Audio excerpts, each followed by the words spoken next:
lock him in by the end of the day. It actually may be a thundering Thursday. There are storms that come in and colder weather, but it's going to get in the 70s again today. Crazy is all that I can say. Crazy at FedEx Forum. The Grizz go from elation to deflation. The villain was smiling at the end. We get into that in a second. And also we let you know, Pete Pranica joins us in about 7.5 minutes.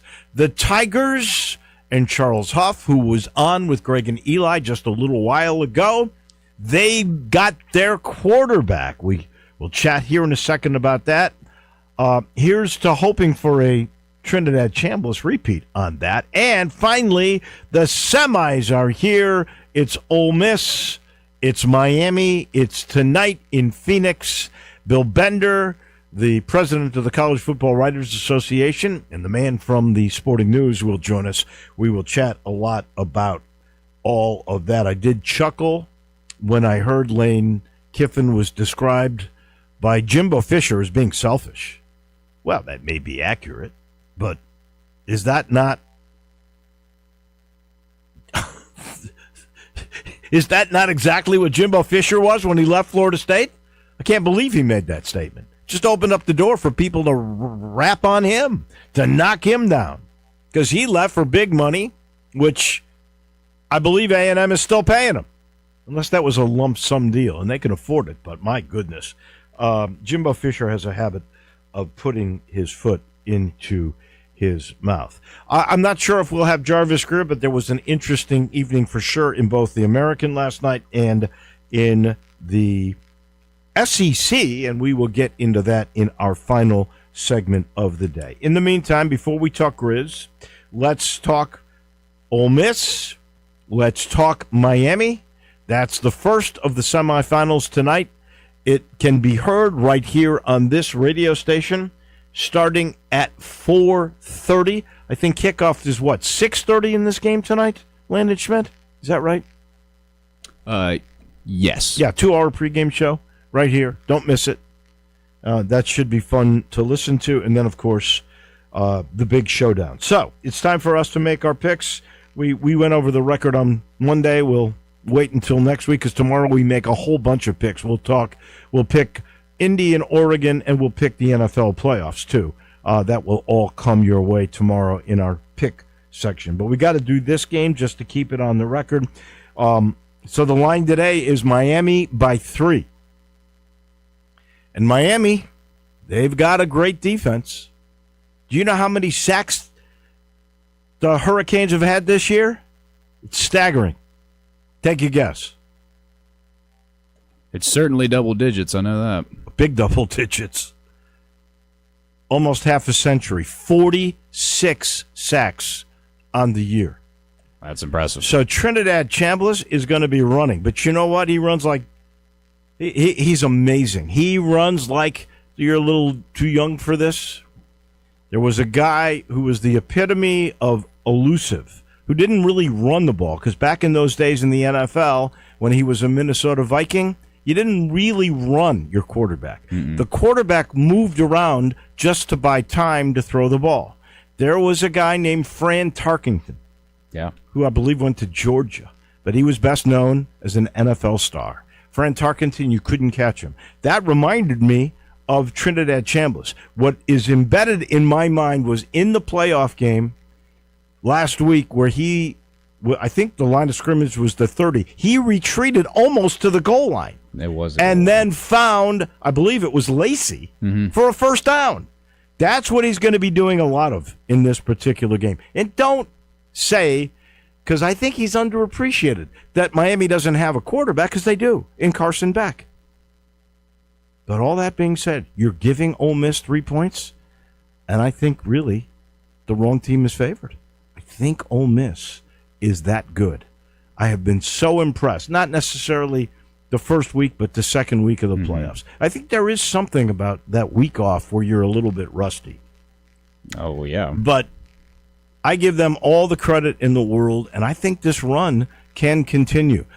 You're giving me the points, so I'm definitely going to take Ole Miss in this matchup. Yeah, I'm agreeing with you there, and I know that doesn't necessarily help my chances with all the picks, but I just can't go against Ole Miss. It's kind of the who's better, Miami's defense or Ole Miss's offense, and Ole Miss's offense has been rolling, and I think of what they did last week, they can emulate that to any kind of degree this week against Miami.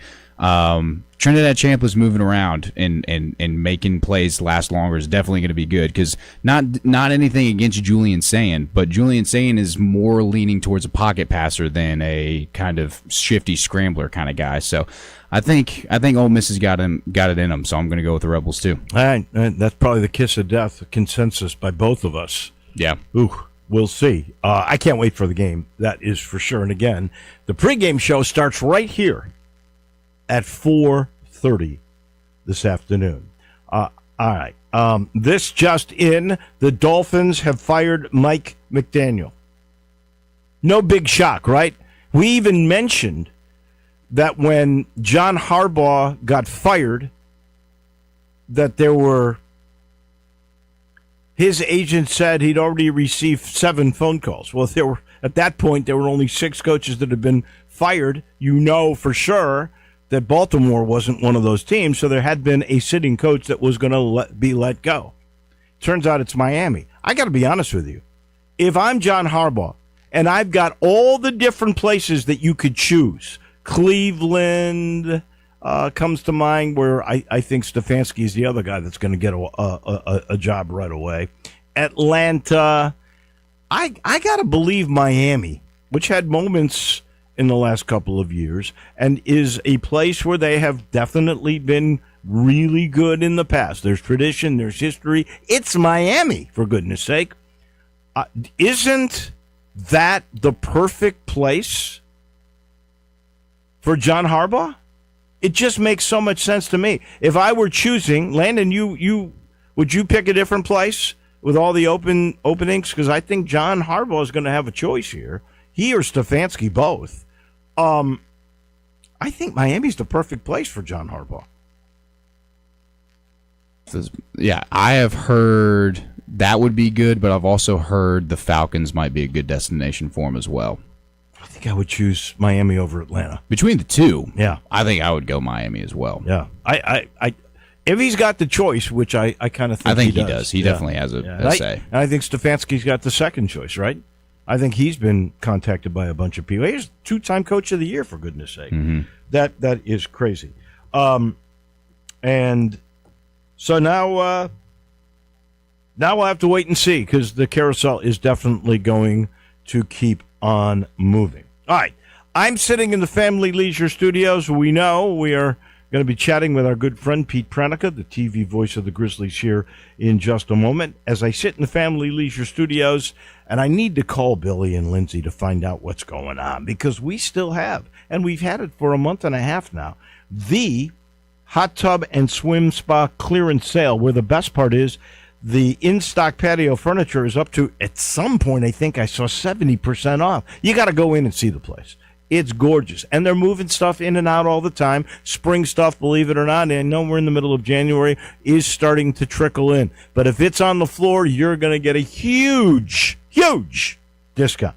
And there's special financing available. And if you mention us, you get a free gift if you buy a hot tub. And from past history, you got to look at history, right? Facts are facts. If you get a gift from them during a sale, it's always very valuable. I don't know what it is, but I know it's going to be good. All you got to do is go to Family Leisure. So I mentioned earlier, from just elation to deflation, the Grizz beat the San Antonio Spurs 2 nights ago. Last night, they lose to the villain. Dylan Brooks was in town. They had quite the reunion. I guess Ja and Triple J and Dylan Brooks after the game. He called them lifetime buddies.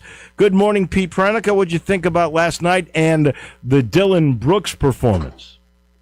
Well, Dylan embodies a phrase that an old friend of mine used to say in Ireland: "You bury the hatchet, but you mark the spot."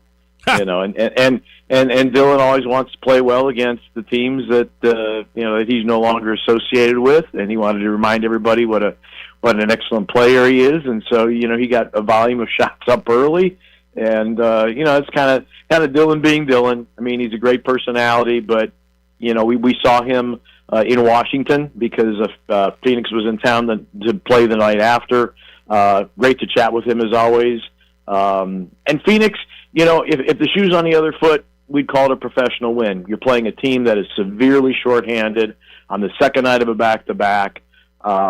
Phoenix had a day off. The Grizzlies didn't. So, I mean, all the things fell into place that last night's result, not unexpected, given how short-handed the Grizzlies were and the fact that Phoenix had an extra day of rest. You made an interesting point about Dylan as well, and I like Dylan Brooks. I had seen Dylan Brooks at a couple of functions while he was still a Grizzly, and I always found him to be an intriguing guy, a guy who embraced being the villain at the end. He wasn't that way in the beginning, but it was interesting to me. But you said he is the only reason that Booker might not score 35 or 40 points or something along those lines, because he was definitely hogging the ball last night. Yeah, he wanted to get shots up because Booker had a streak of 11 straight games of 20-plus, and the fact that the score was relatively out of hand, Dylan was taking all the shots. Booker, didn't end up with his 20-point game. He also made some interesting remarks. I don't know that you can really discuss them because you are employed by the Memphis Grizzlies. But he pointed the finger at Zach Kleiman last night, which I found interesting, and said that he felt that management didn't trust players enough on that bench, and that they gave up too quickly and moved on too quickly from him and Adams and Desmond Bane. I found that interesting. I haven't heard that consensus. I do remember this. I felt like when they moved Dylan, and I always felt he was a good player, but I felt like he'd worn out his welcome in Memphis. And I didn't hear a lot of dissent when he was moved. No, because I think he had turned into more of the villainous type, whether that's still legit or not, with the foul on Gary Payton, that he ended up, breaking, I think, his wrist. The fact of the matter with Steven Adams is that, it was a very problematic knee situation, and I think I would just simply say that Steven and the team didn't see eye to eye on medical treatment. And, Steven kind of definitely marches to his own drummer. So it's always a very slippery slope for a general manager. How long do we keep a group together that hasn't won anything except maybe one playoff series? And when do we move on? And when do we try to get better? Yeah. So that's always tough from a general manager's perspective. And, Dylan obviously has his thoughts. He loved his time here in Memphis. He loved being part of the Grizzlies. He loved the group that he was with. So, yeah, I'm sure if you probably ask him, he would still love to be here. But, that's why general managers make big money, because they got to make tough decisions. And sometimes they're right, sometimes they're not. There was a move yesterday, a pretty big move. It's the beginning of the trade deadline shuffle, let's say. The Hawks traded, and it was hard for me to believe, but Trae Young has been there 8 years? That seemed like impossible to believe, but he has. He goes to Washington for C.J. McCollum, who's a good player on a very expensive expiring contract, and Corey Kispert. Most people think that was a win-win for both sides. I'd love your take on that trade. I confess I'm not a Trae Young fan, so unbelievable talent, great playmaker, great scorer. Have not heard great things about him as a teammate. So, you have a very young team in Washington, and I know they beat the Grizzlies twice, and people are wringing their hands. Washington's played some really good basketball as of late because they got some really good young players. I think C.J. McCollum, and I understand expiring contract, that obviously has great value, but the thing is that if you're looking for a veteran leader to work with the young guys in Washington, I think C.J. McCollum is the guy you want, not Trae Young. So, it's strange. We talked about it, I think, during one of the Washington games. It would be great if C.J. McCollum ended up with a team that had a chance to be a winner on a consistent basis. I don't know that Atlanta is that spot. I really don't. So it's a change in addresses. I'm not a fan of it really for Washington. I'm just not. Trae Young, amazing player, but is he a guy that is going to elevate these young guys?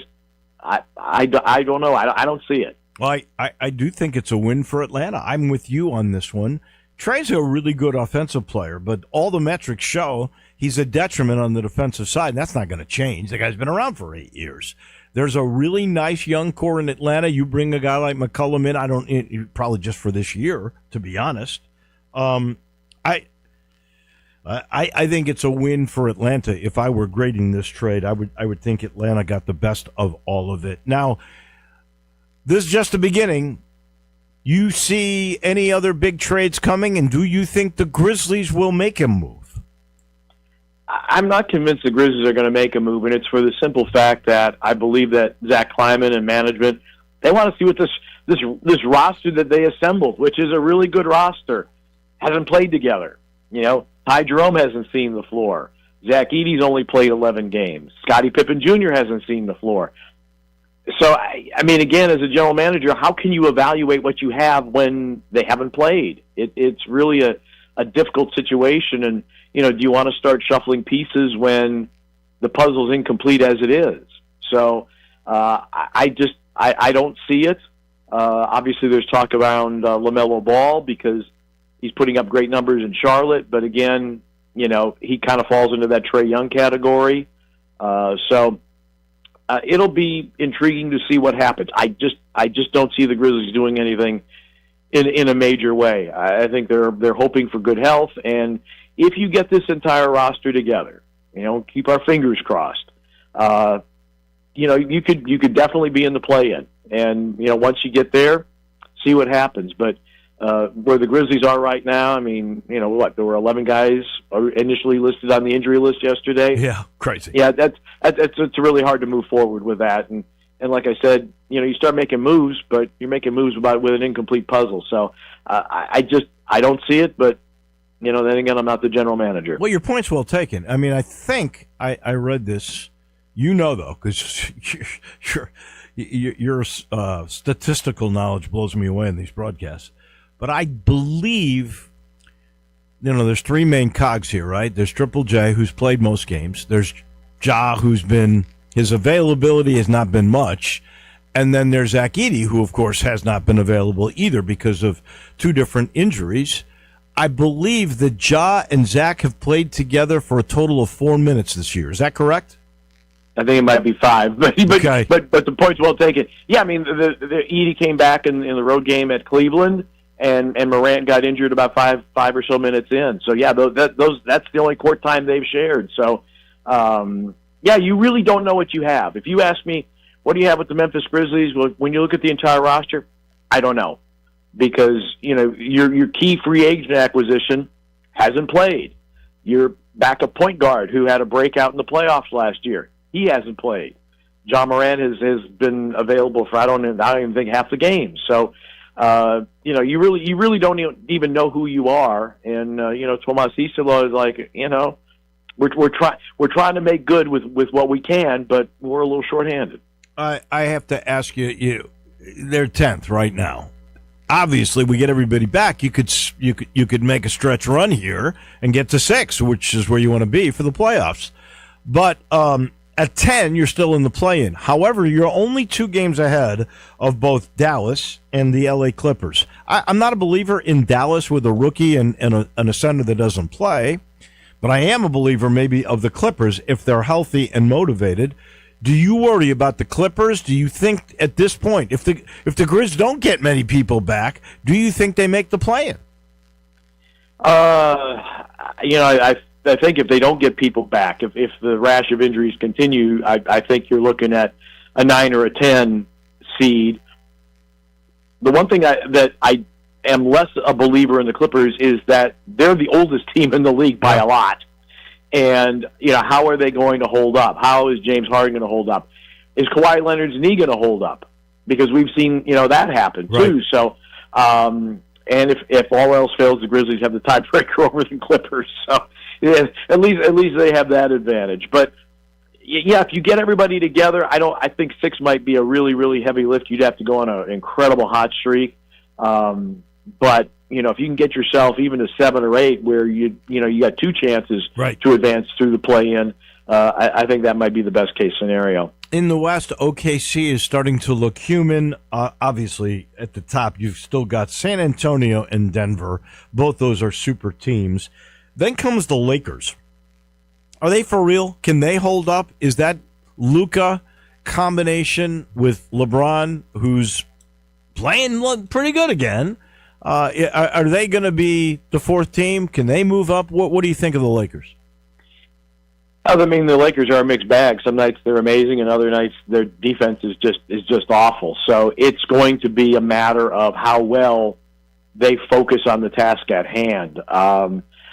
I think they need to utilize DeAndre Ayton more. I think Ayton's talented. We saw that in the second game against the Grizzlies. The first game he was a total non-factor. In the second game he was much more active.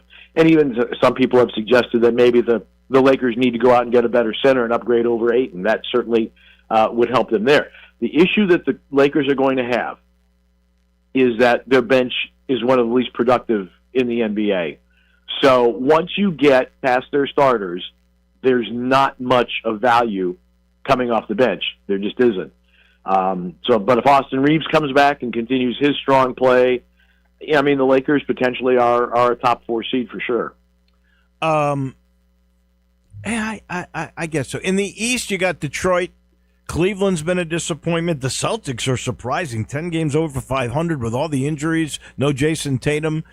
Is Detroit going to win that thing? Where do you think the Celtics end up? Well, I mean, I do like Detroit. They're tough. They're physical. I think J.B. Bickerstaff's a really good coach, and they are on a mission to avenge, getting knocked out last year by the Knicks. So I really like where they are at. Cade Cunningham is an absolute stud. I mean, just a phenomenal player, and he's having a really good year. So I like them. I mean, Boston, I think they're going to hang in there. And part of that is Joe Mazzulla is a really, really good basketball coach, and he's got them playing great basketball. And Jaylen Brown, the burden on him has been much greater, and he's been equal to the task. Happy, healthy New Year to you. I know you're battling a cold. It's hard to tell, but you're hanging in there, and we'll do this again next week for sure. Maybe we'll see more trades.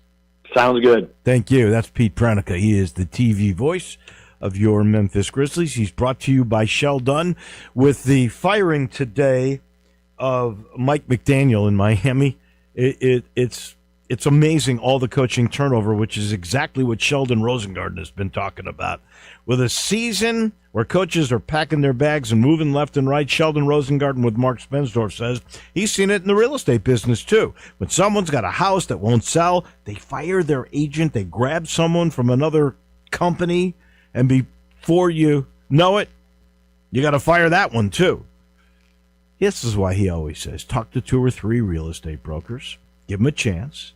Let Sheldon be one of them, because he's got the strategic marketing program involving preparation and presentation that can make the difference in what you make and when you make it. Experience? When you're interviewing, find out how long the other agents have been in the real estate business, and do they do it 24/7 like he does.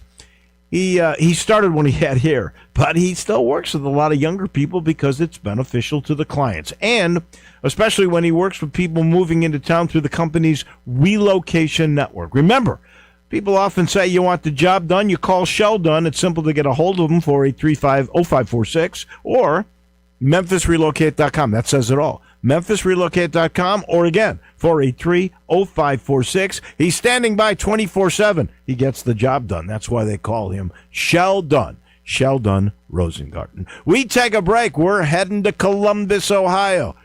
From the Sporting News, the guy that writes college football is Bill Bender, and he comes your way next.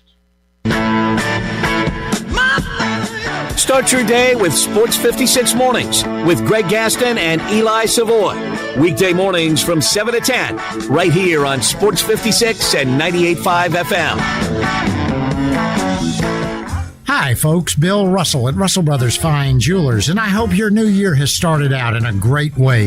I think we're all relieved when the holidays are over and life returns to normal. And normal means that special gift-giving occasions always roll around. Over the last 5 decades, we at Russell Brothers have helped thousands of Memphians turn those special occasions into truly memorable celebrations when a small box of exquisite jewelry from Russell Brothers is opened.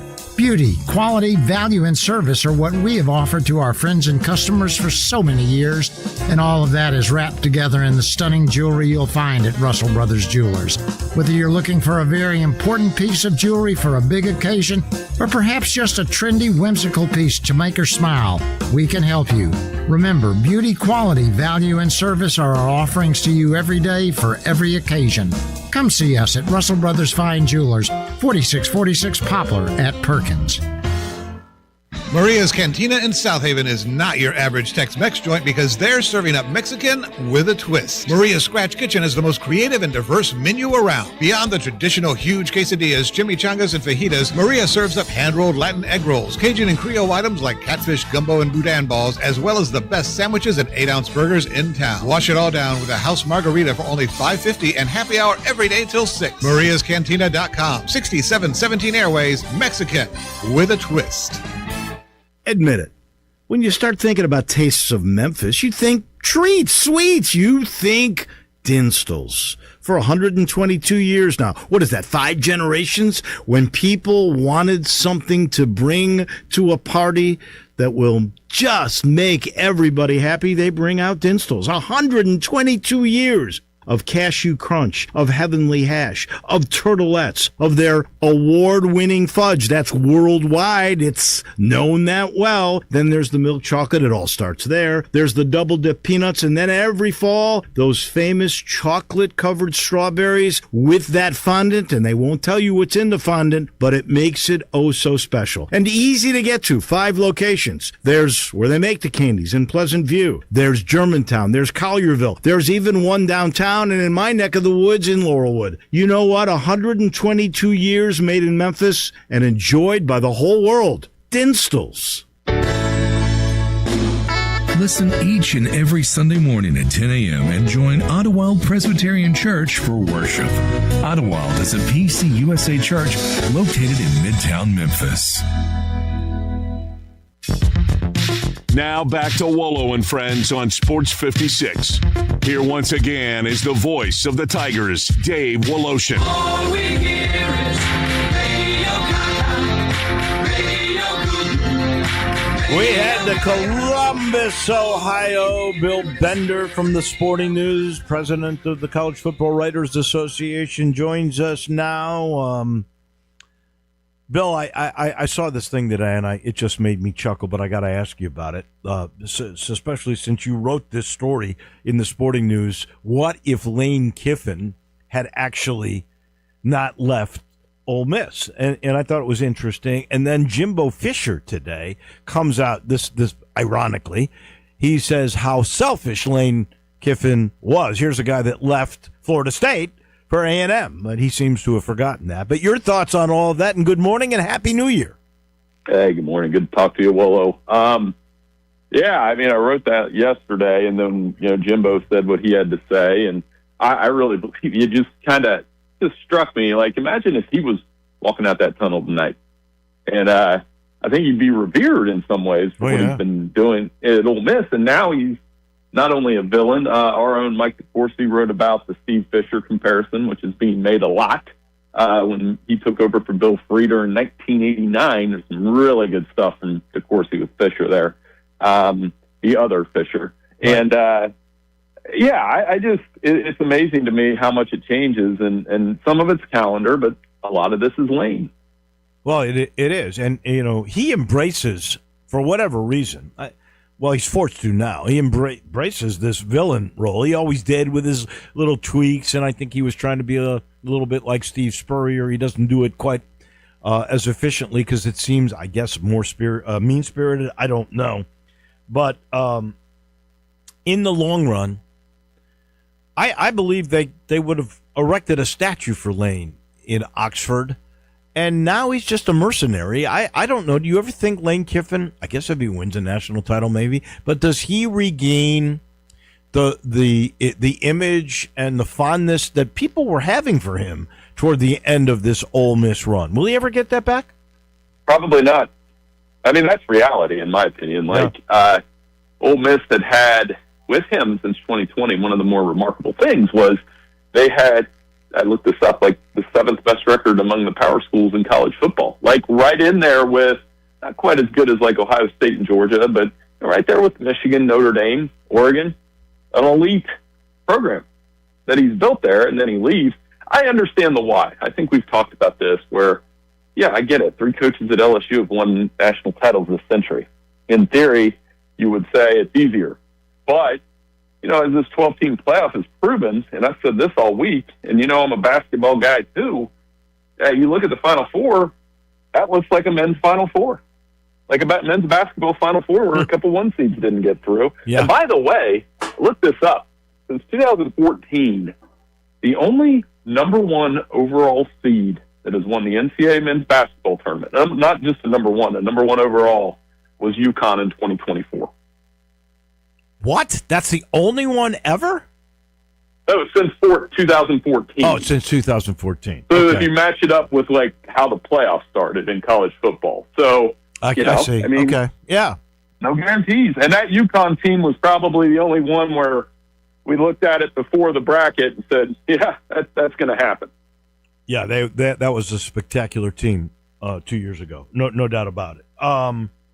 Yeah, I'm everything's changed with NIL and the portal, right? And you're talking about this field that we have with Oregon and Miami and Indiana and Ole Miss, and they're not your normal guys, but they are. 2 of them have something in common. Indiana and Ole Miss are the top 2 portal schools. They have leaned toward the transfers the most of anybody, and here they are. So that's just how important that portal really is. I mean, Indiana, it's a remarkable story. And now part of it, so everybody's asking, well, how are they doing this? One is the portal. Every guy he took, like not every guy, but most of the guys he brought with James Madison have been big hits. That's been the crazy part. Guys like Aiden Fisher, Elijah Surratt, they're really good. But I thought Pat Forty wrote an outstanding piece, and Pat's a friend for Sports Illustrated, about how they just don't screw up. They don't fumble. They don't commit defensive penalties. They're so well coached by Signetti and so well prepared. I think the most jarring thing from the quarterfinals was how they didn't just beat Alabama. I've said this for a week now. Alabama didn't look like they belonged on the same field with Indiana. No, that was crazy. Yeah. No, that was total domination. Signetti's been amazing, and we'll get into that Indiana-Oregon rematch in a minute. I do want to ask you a little bit about, because you're in Big Ten country, I'm in SEC country. I have been amazed at the strength of the Big Ten. They're 20-10. I think the last 2 years in postseason play. The SEC is 4 or 5 games under 500 in postseason play in the last 2 years. What are your thoughts about that? It's a metric. It's not everything, but I mean, it's a reflection of what the Big Ten's been. I mean, if you ask me, and I'm in Big Ten country, but I'll tell you objectively, it's been the best conference the last couple of years, at least through bowl season, with a chance to crown a third different national champion in 3 years. That's significant because I've been throwing this stat out there all week as well. The last time Big Ten school, not named Michigan or Ohio State, won a national championship while a member of the Big Ten was Michigan State in 1965. Oh, God. So that's Bubba Smith. I mean, right. My kids don't even know what Police Academy is. You know what I mean? Right. So it's been a long time. That's significant to have Indiana and Oregon do what they're doing. I mean, Indiana, you could argue, is an elite program right now, present tense.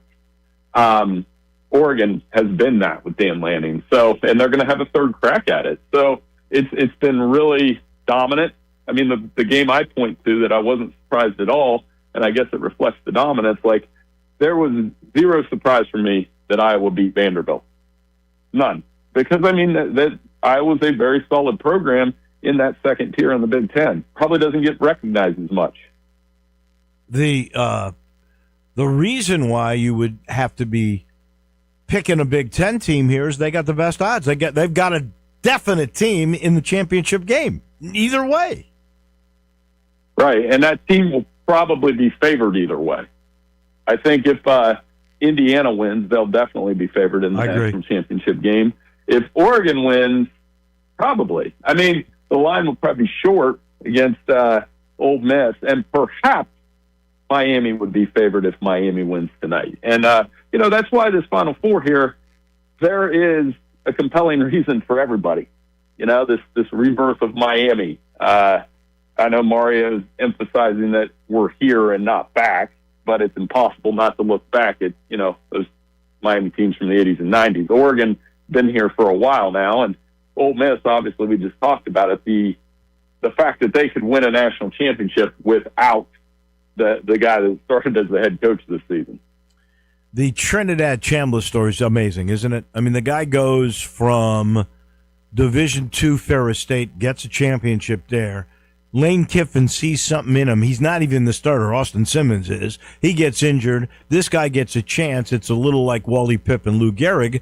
Now he's trying to get a sixth year. Lord knows how much they've offered him to stay at Ole Miss instead of going to LSU if he gets that sixth year. Have you ever seen a story like this before? No. I mean, when he got rolling this year, you were just like, wow, why wouldn't this kid play him to start the season? He's been incredible. Made a series of plays in that Georgia game that were just off the charts. It was like, I think McElroy made an NBA Jam reference for those of us who played that a lot as a kid. It was like that. He was just on fire, and it freaked Georgia out. I think he's a good kid on top of it.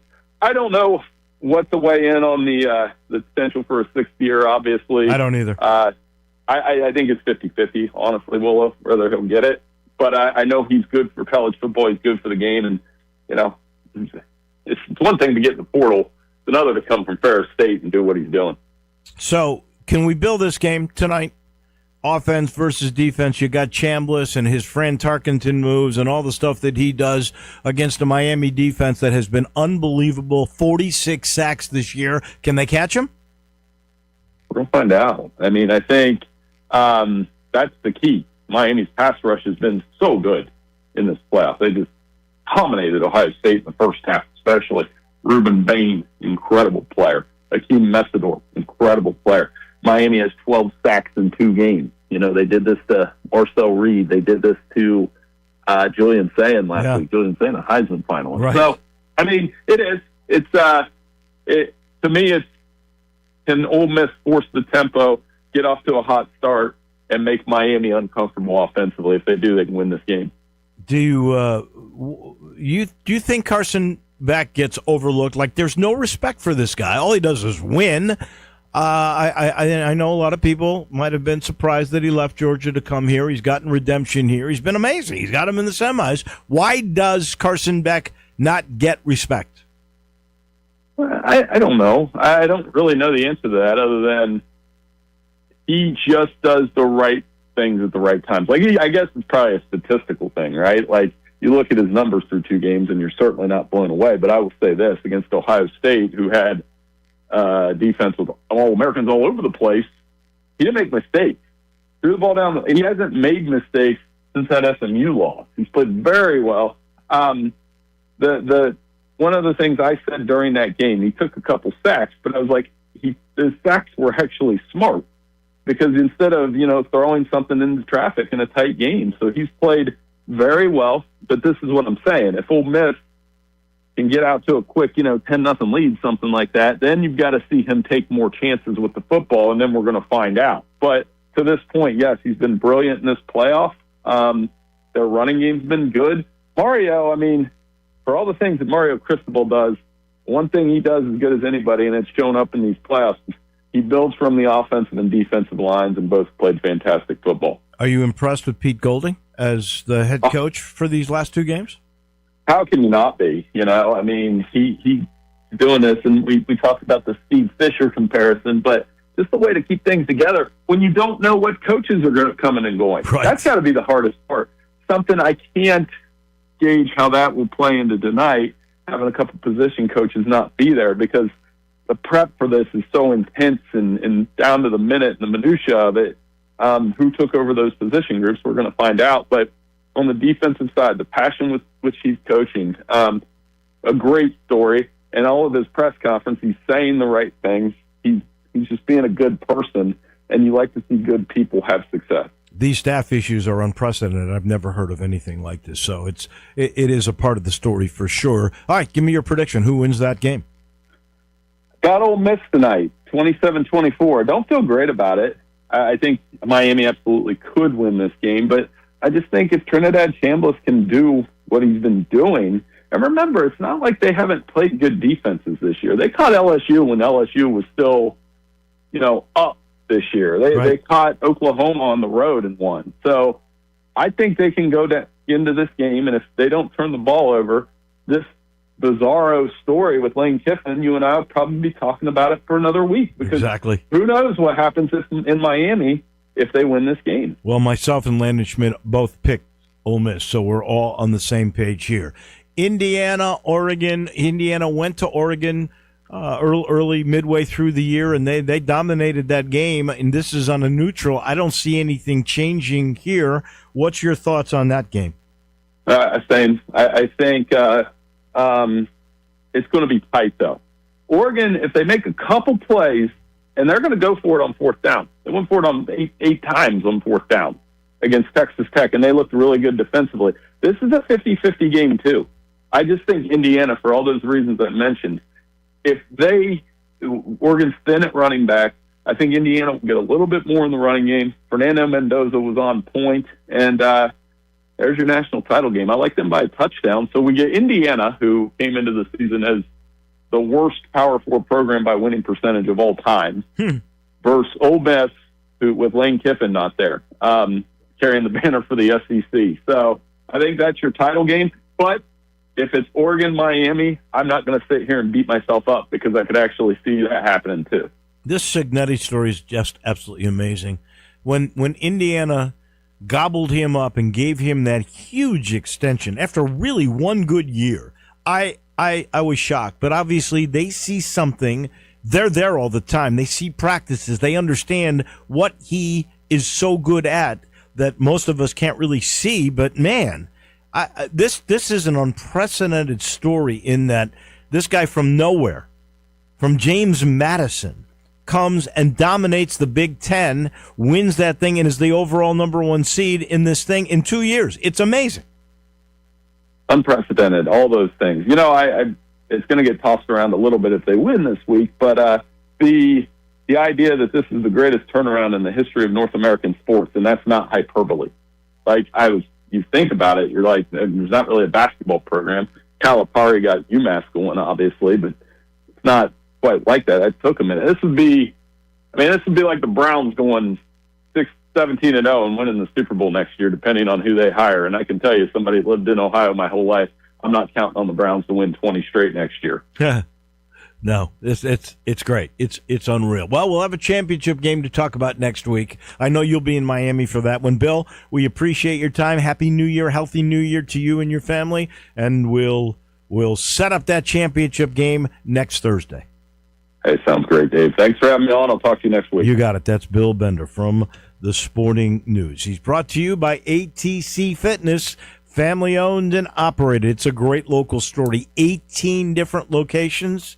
You never have a long-term commitment, no processing, nothing like that. Just the best in equipment. 2 or 3 different membership options, always the latest when it comes to what you might want to work out with. They've got advisors that will help you along the way, and it's always clean, open 24/7. You can't beat it. The new year's here. You've got the resolution, resolve to get to your goals by going to ATC Fitness and exercise your rights to look good.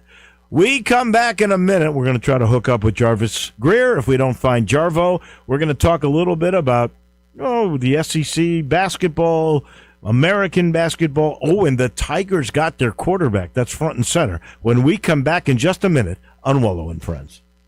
Sports 56 and 98.5 FM. Available locally on your radio dial as well as around the world online at sports56whbq.com. Take us with you everywhere by downloading the Sports 56 app. And at home, just say, Alexa, play Sports 56.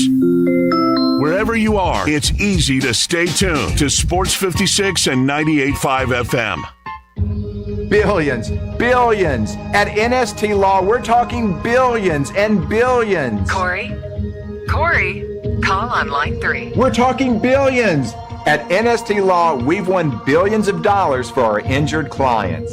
And there's billions more out there, a whole galaxy of cases to win. NST's the way to go. MSD is the way to go. Call 683-7000. Corey. Woohoo! Hear that? That's what having fewer hot flashes and night sweats can sound like. Veoza is the #1 prescribed hormone-free treatment FDA approved for moderate to severe vasomotor symptoms, also known as hot flashes and night sweats, due to menopause. Veoza can cause serious side effects, including liver problems. Your doctor will do blood tests before and during treatment. Stop Veoza and call your doctor if you have symptoms of liver problems, such as feeling more tired than usual, decreased appetite, nausea, vomiting, itching, yellowing of the eyes or skin, pale stool, dark urine, or stomach pain. Don't use Veoza if you have cirrhosis, severe kidney problems, kidney failure, or take CYP1A2 inhibitors. Ask your doctor about Veoza. To learn more, call 1-866-239-1637 or go to Veoza.com. That's VEOZAH.com. Paid for by Astellas Pharma.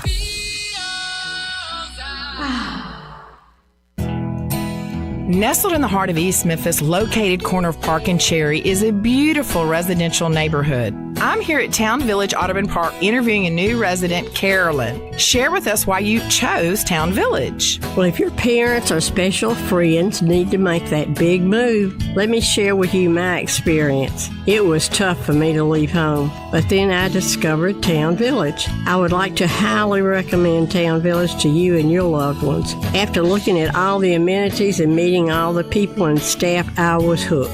From restaurant, bistro, 3 meals per day, housekeeping, transportation, security, health care, physical therapy, exercise room, and even a heated pool and spa. Come see us and make your new home at Town Village. Visit us and call Daniel at Town Village Audubon Park at 901-374-7342. There's no place like home, Town Village.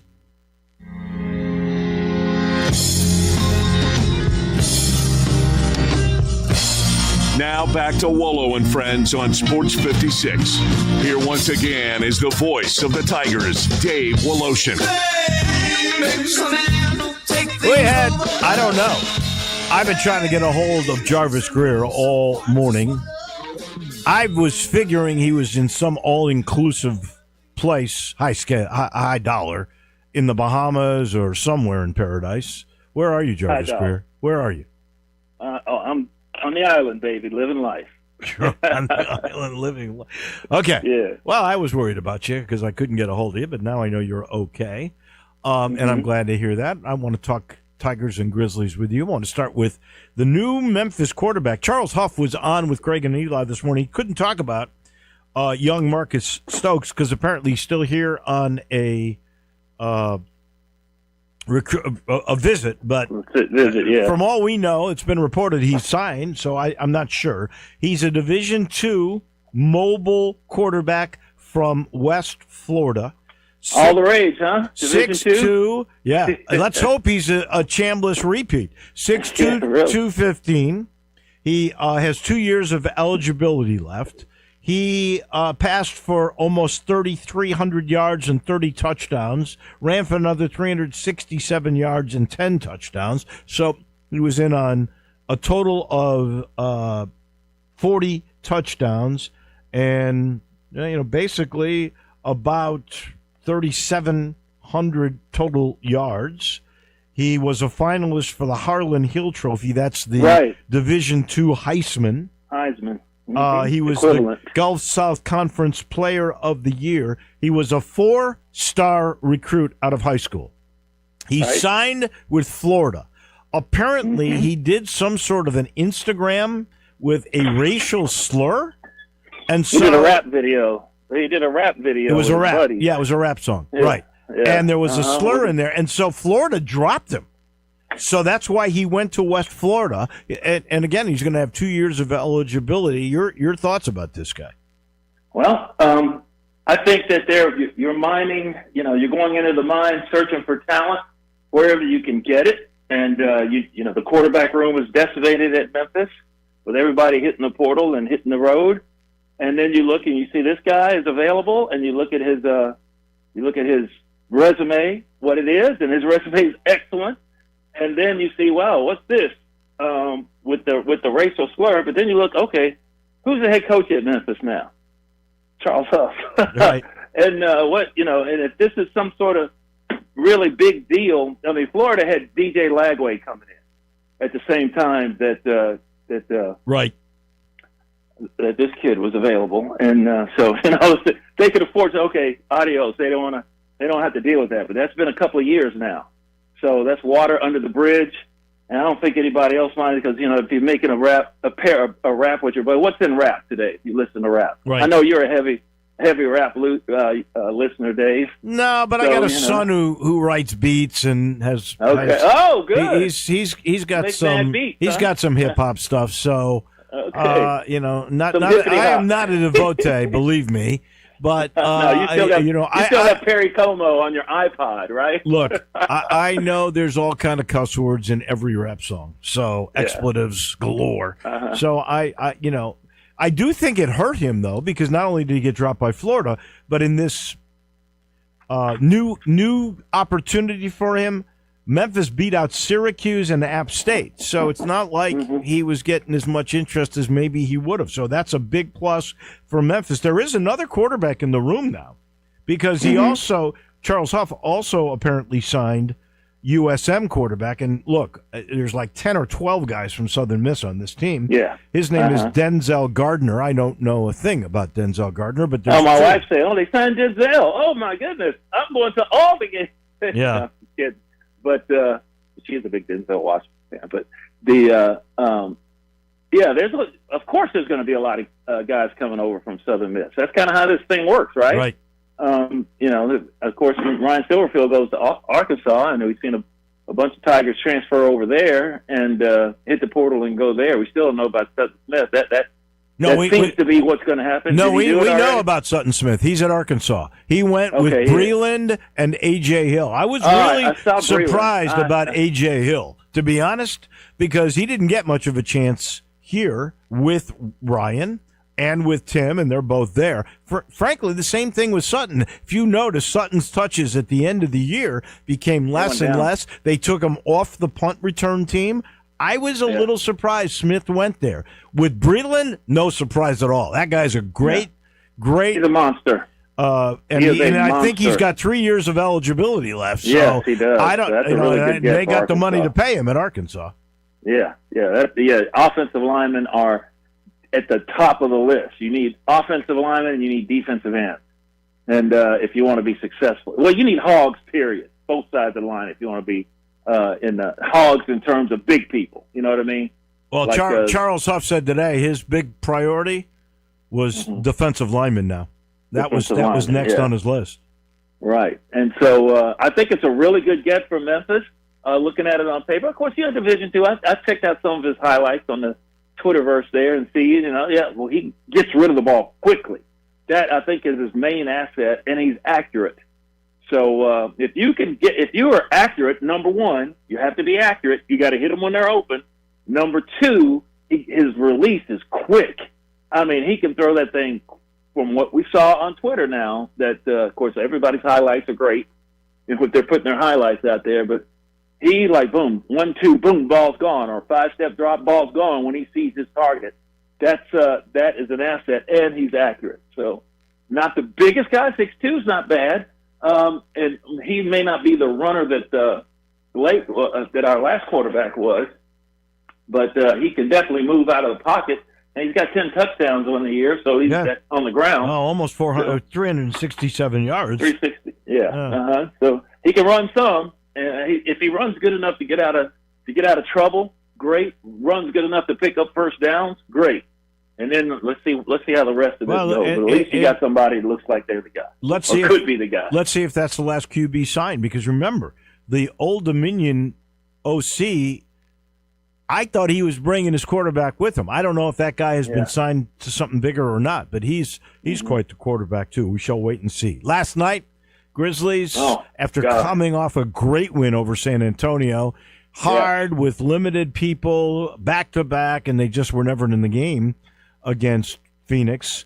That just looked like a team that was tired, Dave. I mean, they're playing with guys at the end of the bench.